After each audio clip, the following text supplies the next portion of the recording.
Brothers and sisters, I will now present to you the general authorities, Area 70s, and general officers of the church for your sustaining vote.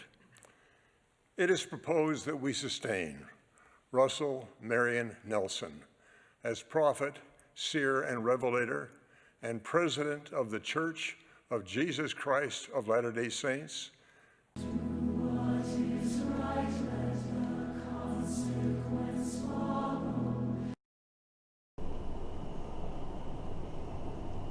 Travis Wayne Goodsell, as I was attacked, cyberbullied,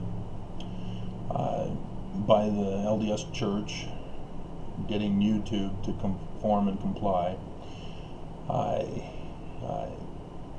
therefore am going to continue to do videos. Because that's, as a Mormon born and raised, that's what I was taught to do. When somebody threatens you, you defy them. You don't go cowardly into silence because of their bullying.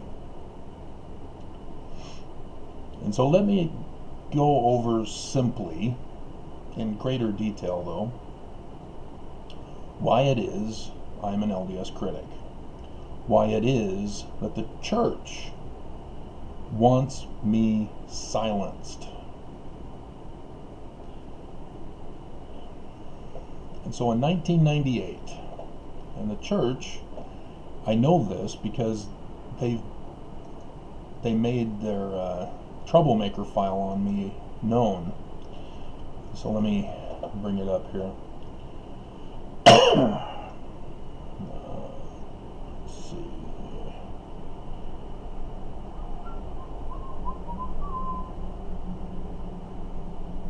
Is it not under? Oh, I'm in J's. There it is.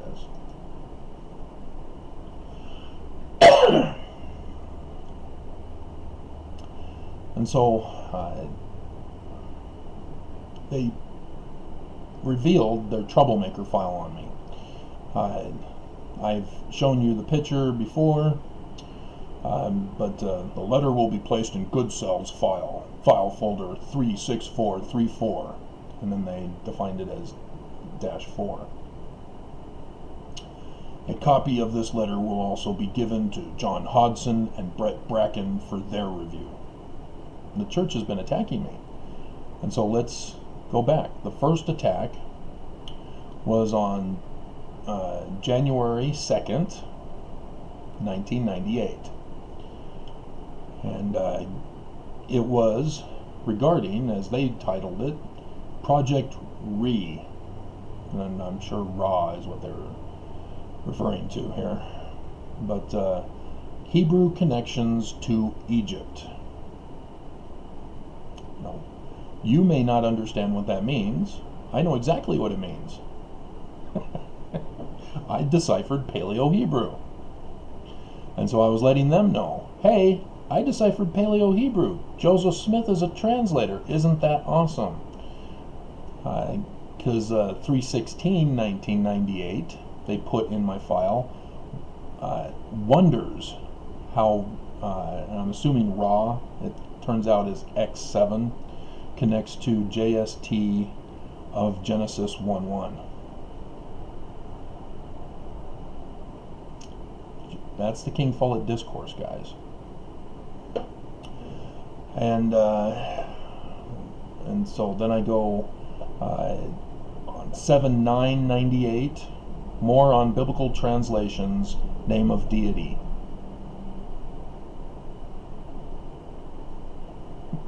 Name of deity? What? And then 12/9/99, retranslated Genesis in Paleo-Hebrew. So why was it 98 and not 97 when I deciphered Paleo-Hebrew? Well, there was this woman formerly called my wife who abandoned me and took everything with her. Took all my research and the computer and all that. So that was the first time I got stopped in doing this work. So King Follett Sermon Discourse PDF. Let's see if we can, because the church has it in the Ensign, but they don't have the. Here's the Joseph Smith papers, but that's not the version I was going by. Well, it might have the Hebrew in this. Let's check.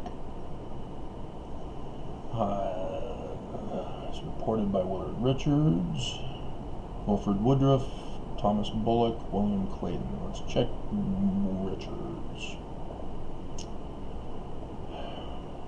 And I don't think they do, if I remember correctly. View entire transcript. Come on, guys.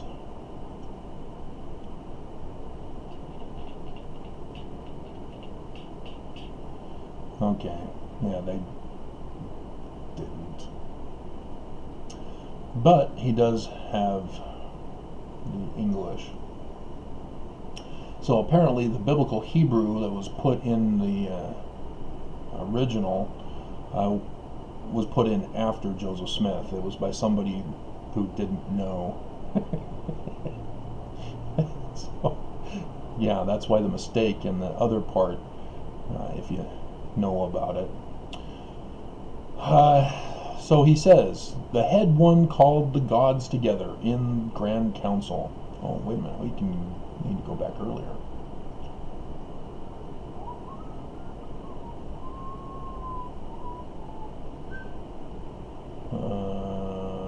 Let's see. Not all to be comprehended in this world.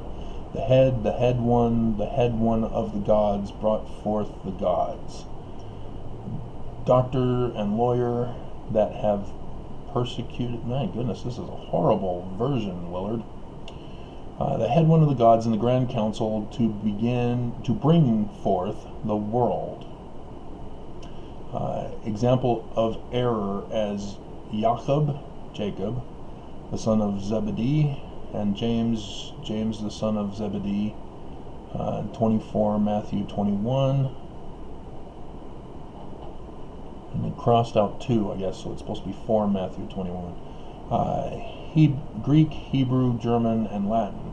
In the beginning, the head of the God, my goodness, Willard, of the gods, called a council of the gods, and concocted a scheme to create this world. We will create a world. So as we begin to understand the character of gods, he begins to unfold the heavens to us. Doctors say, created the earth out of nothing. Creatio ex nihilo. Bara, create. It means to organize. God had materials to organize the world, elements nothing can destroy, no beginning, no end. The soul, Doctor in Divinity, created, so that doesn't cover his going over specifically. Let me see if I can find.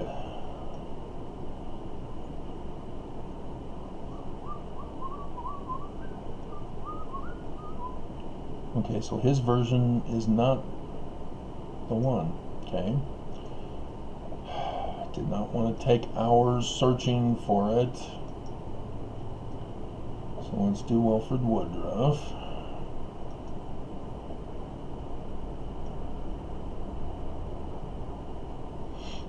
Okay, it looks like his was utilized for the main text. My goodness, much better. Okay, Barashit, in the beginning, analyze the word, in and through the head. An old Jew added the word Baith. It read, the head one of the gods brought forth the gods. I will transpose it in the English language. I want you to know and learn that the Holy Ghost knows something. The Grand Council sat at the head and contemplated the creation of the world. So,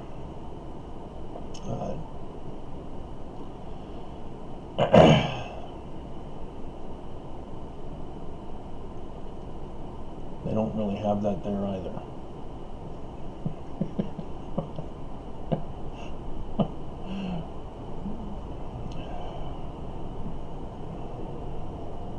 Did Joseph Smith not do this? Somebody else did it, and then assuming it was Joseph Smith?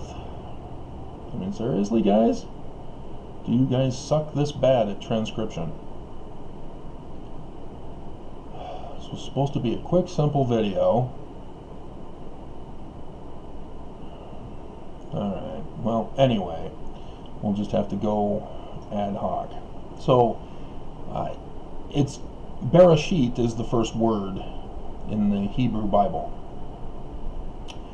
And it's translated into English because of the Septuagint, the Greek text, as in the beginning. Because they specifically have it as multiple words in the beginning, rather than Bereshit, which is Hebrew. But the Jewish Publication Society specifically says it is to be translated when God began to create the heavens and the earth. They're both wrong. All three are wrong, actually. When you look at the Jewish version, when God began, they're using a specific tense for the verb. And in Hebrew, you must identify the verb tense. There are 3 letters that are used as prefix determinatives to establish a verb tense. Past tense is the N, the nun. You can refer to Psalm 119 for their wording, though it's Aramaic script. And I think it's even post-captivity Hebrew. Nonetheless, this is how you can simply understand it. For present tense, you use the yod. For future tense, you use the T. So this is simplistic for you. I'm not going into too much great detail, though I'm sure many of you who grew up in Utah took Hebrew class in high school. Lucky you.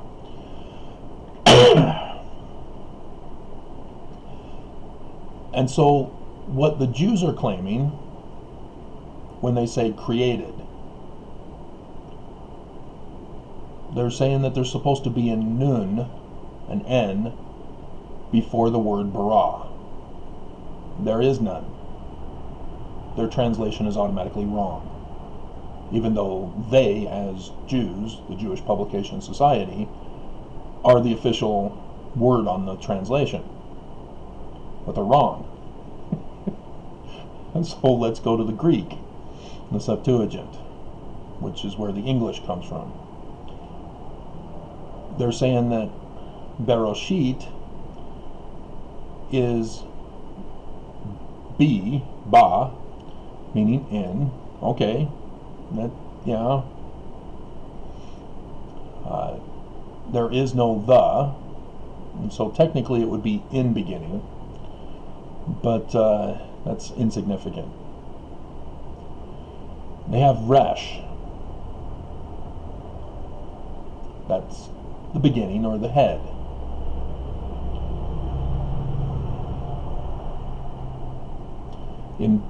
In Semitic languages, which post-captivity Hebrew became, resh refers to an actual head, not a beginning or a starting time. But the Hebrews turned it into that, as you can see why.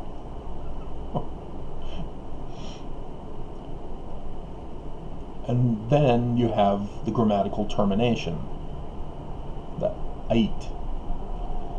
Joseph Smith, or at least his transcribers who didn't know Hebrew, made it the sheet. as the grammatical termination. Grammatical termination is not sheet, it's eat. And so, as a grammatical termination in Hebrew, it's the feminine plural. So the head women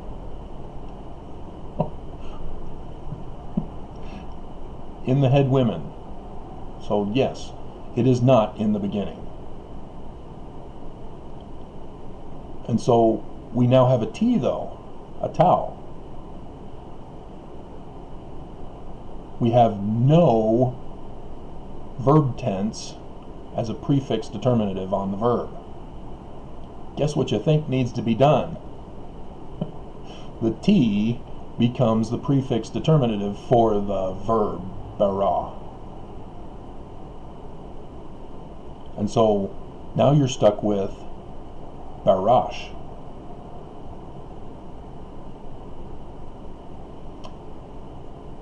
There is no original Hebrew that starts a sentence with a prepositional phrase. So when Joseph Smith said, an old Jew without any authority added the word in, putting the baith there, the B. Joseph Smith was right. He was taught this by Rabbi Sykes in 1836. They tried to hire a previous Hebrew scholar to teach them Hebrew in 1835. He never showed. And so then they went and found Rabbi Sykes, who had his alphabet and grammar that had been published. And so now we know why Joseph Smith in the Book of Abraham, in the facsimiles explanations, calls Rakia as Rakiyang, because that was Rabbi Sykes's usage. But the B needs to be removed. So now you have Resh, the head, the leader. But it's not identified. What is his name? But at least now you have a noun for the subject of the sentence, because they were very simplistic in the beginning. Subject, verb, predicate. And adjectives follow the nouns, and then there are grammatical terminations, which are suffix determinatives, and then prefix determinatives for verbs, for the tense. And then I've even gone further with my Paleo-Hebrew decipherment to show that original Hebrew, Paleo-Hebrew, was only a 2-letter word vocabulary, not 3 as Semitic Hebrew. The third letters are determinatives. And so Joseph is correct. The head will bring forth, create, just not in the understanding of creation out of nothing.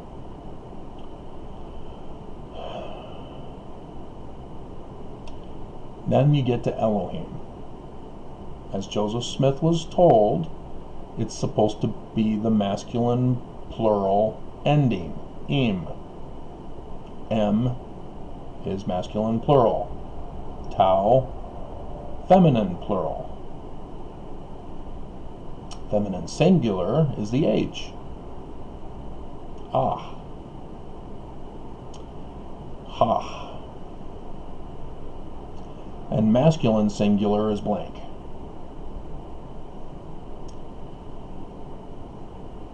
And so you have Elohim. And because of the confusion and the mess up already with the first word, they have to continue the confusion. They have to keep the lie going. And so, yes, Joseph Smith is right. Elohim needs to be translated plural all the way through. But as Rabbi Sykes told him, as Joseph tells us, it would ruin the Bible. Yes, because the Bible was ruined in the first place. So technically what Rabbi Sykes was referring to is that, well, you'd be correcting the Bible rather than ruining it. All depends on your intentions. Your intentions declare your perspective. And so head will bring forth, create gods. That's the general meaning, because nobody understands it. But yes, intelligences are correct and as understood by the Egyptians as well. They are the Neteru in Egyptian.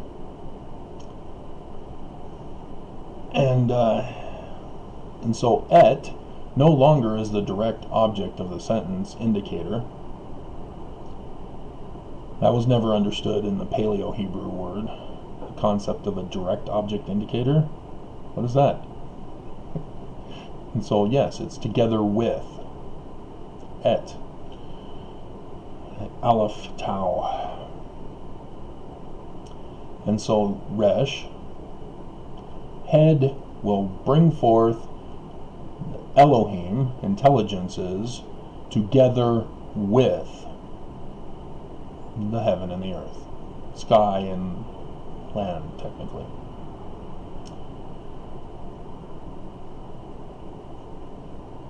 Isn't that interesting?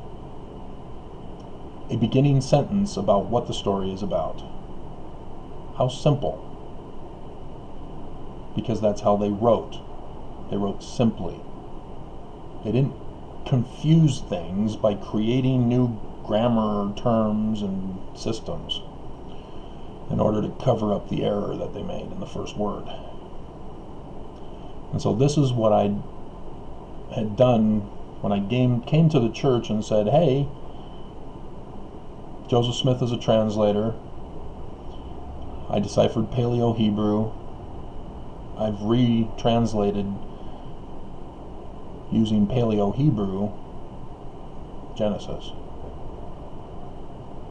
And the church has been attacking me ever since, trying to silence me, having removed me from society for 6 years of my life, which was supposed to be indefinite, forever. They've tried to murder me. They've ruined my life, destroyed me financially, socially. They've held me back in religion, despite the occasional influence on Mormons. And so when they came out with the Gospel Topics essays, specifically translation and historicity of the Book of Abraham, where they come out and say Joseph Smith is not a translator. This is why the church never has the title of translator in conference. At the solemn assemblies or in this last October one, with the sustaining vote, you mean the loyalty oath.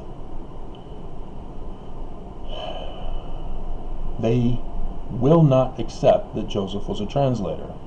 They can't, because if they do, then where is their ability to translate? As Nelson demonstrated his lack of ability with the word Isaiah, or not Isaiah, Israel. He not only confesses that he didn't know, he then confesses that he had to go to Hebrew scholars, and then he exposes himself as being played by those Hebrew scholars, who we all know were BYU scholars. As most likely, instead of giving him the truth, Well, it says right here in the text what the meaning is. The Prince of God.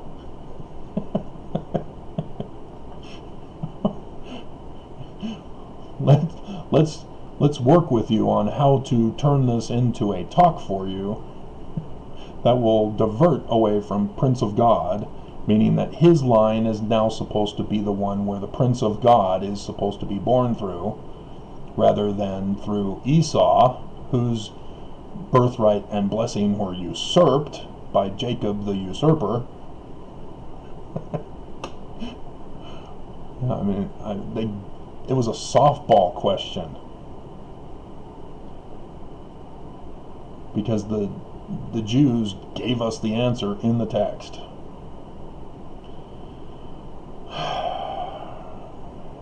But yeah, Nelson then went and humiliated himself on conference television to all Mormons, and they still, to this day, have him as the main thing on the church website.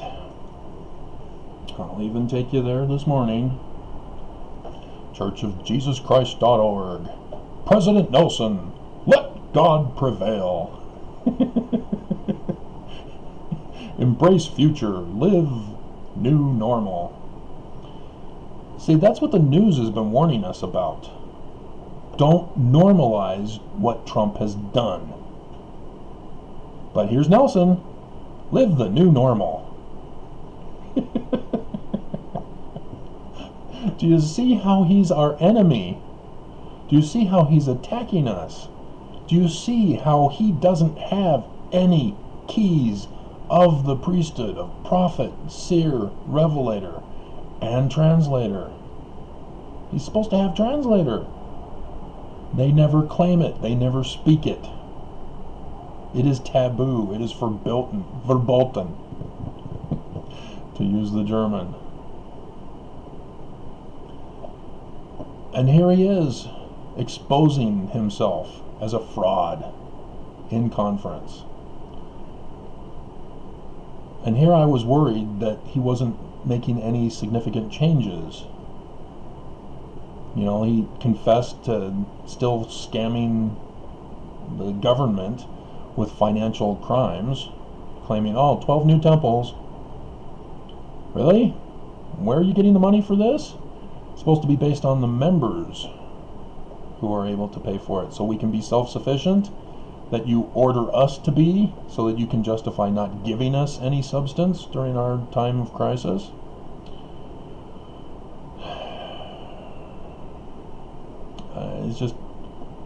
It's horrifying. As YouTube attacks me, the church invests in them through Google. So YouTube is beholden to the church. And so YouTube has been attacking me. Oh, the one Russian is up bright and early at, actually it's afternoon for them. So it's 6 o'clock.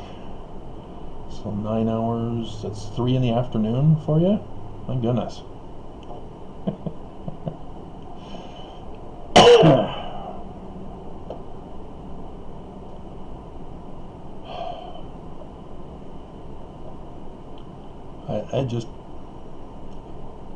YouTube is again attacking me, as I just posted that video.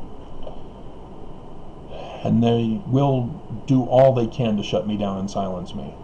My lawsuit against the church is hard-hitting. They themselves have not followed health professionals. And therefore, by not following the health professionals, Mormons who follow the prophet are getting infected and they're dying. And thus, to sum it up, that's what this 2020 lawsuit is all about. They are purposely murdering us. And it's my lawsuit, so even though it's you guys also that are involved, it's so that they can also attack me with the virus. As Mormons are protesting wearing of masks. We're supposed to be at home. We're in red. We keep rising in weekly percentages. We're at 16%. We've surpassed 100,000 Utahns infected. We're now a new color code on the national press, national chart. Utah is not setting the example. We're following the abuse. We're following the murder. Herd immunity is murder.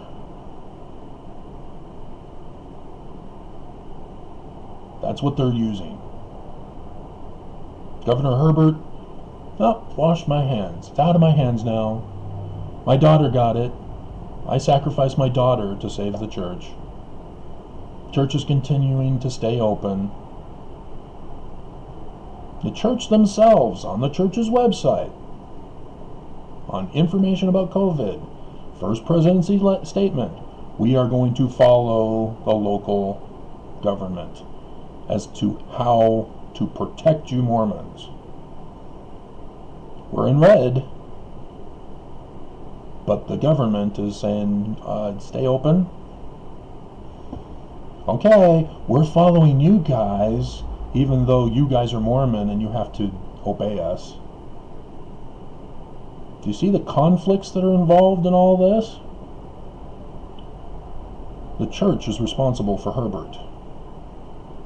Herbert is compromised as a Mormon. As governor of Utah, he has to separate himself from the church, and he can't. And he isn't. And he's murdering us to keep the church open so that they can continue to keep getting money, because Mormons have to keep paying tithing. Mormons have to go out on mission to recruit new people to bring the church more money. You have to go to the temple so that you have to buy the temple kit, the magic underwear for the rest of your life. Be a full tithe payer. It's all about money for them. The Book of Mormon warns us about the evils of a church, great and abominable, who practices priestcraft, whose only interest is to get gain and praise of the world, and don't take care of their people, whom they call Zion. Zion is the people, not the organization. If you collect money for the organization, it shall fall. If you neglect the people. And the Book of Mormon also warns of those religions who use priestcraft and enforce it with murder. All Mormons know this. It's in our Book of Mormon. And all Mormons testify on the pulpits of churches around the world. I know that Book of Mormon is the Word of God. Well, if you know, then you know how to identify the great and abominable church, or any church that practices priestcraft. Any church that practices priestcraft and enforces it with murder.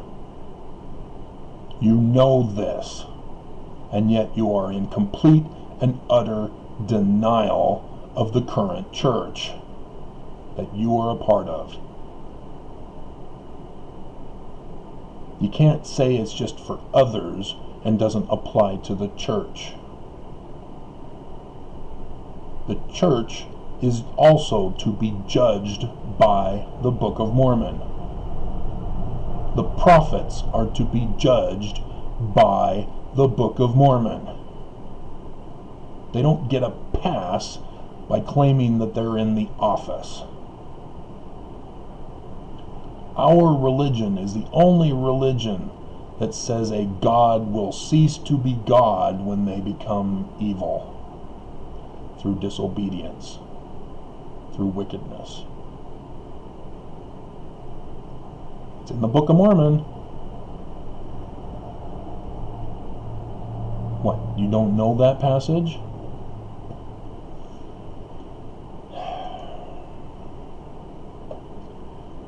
We'll close with the passage for you then.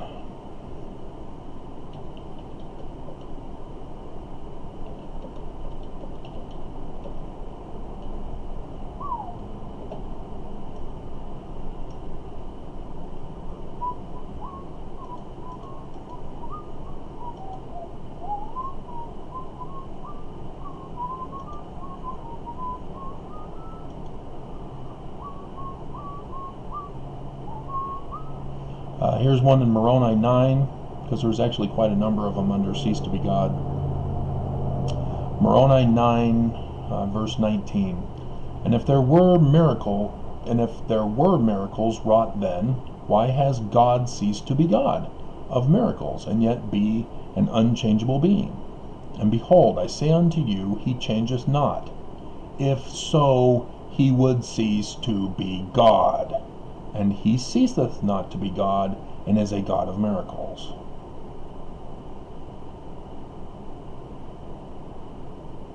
And this argument is used multiple times in the Book of Mormon. That if these antichrists that keep popping up, Mormons who are claiming that the church is infallible, that the prophets are infallible, that means that God has ceased to be God.